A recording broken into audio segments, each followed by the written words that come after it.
I used to work as a wildlife biologist for a conservation program in the Pacific Northwest, Washington, specifically. A lot of what I did involved spending time alone in remote areas for days or weeks at a time. I know what normal sounds like in the woods. I know what animals move like. I know what silence really is when you're miles from the nearest road. But what I experienced in 2018, deep in the Cascades, still makes my stomach drop when I think about it. I had been assigned to a long-term bird tracking study. That meant living in a small field cabin, more like a glorified shed, in the middle of the forest. There was no cell service. No Wi-Fi. No electricity. Just me, a propane stove, a lantern, and my notebooks. The first 3 nights were uneventful. Peaceful, even. I logged my observations, read paperbacks by lantern light, and fell asleep to the sound of crickets and whined through the trees. On the 4th night, things changed. Around 2 a.m. I woke up to something tapping on the cabin wall. Just a soft, rhythmic tap. Tap. Tap. Tap.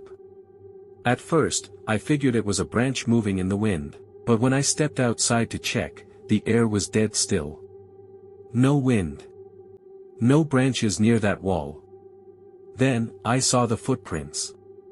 Not boot prints. Not paws. These were bare human-like footprints in the dirt around the cabin, large ones. Bigger than mine, and I wear size 12s. They circled the cabin once. Twice. Then stopped beneath the one small window over my cot.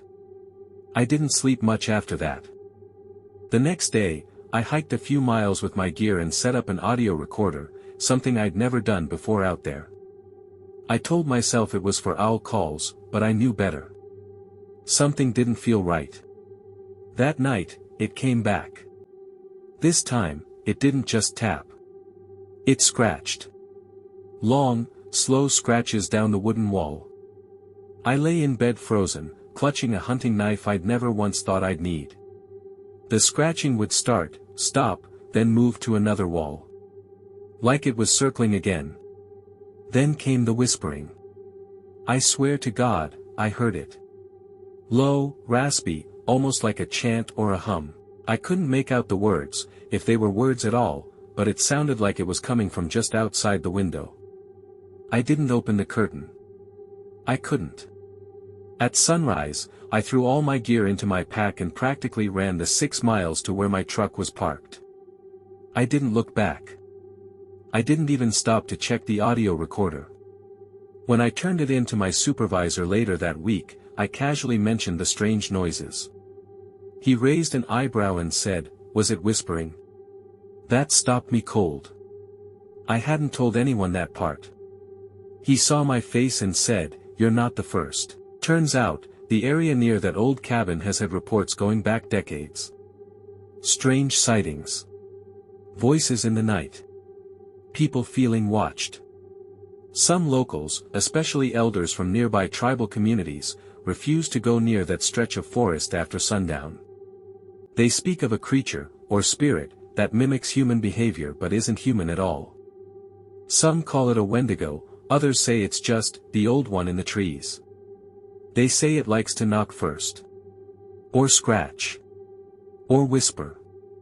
Just to see if you'll come look. I never went back. The agency offered me a similar gig the next year in the Rockies, but I declined. These days, I work in a lab. I analyze data. I don't sleep in cabins anymore. And I never go into the woods without company.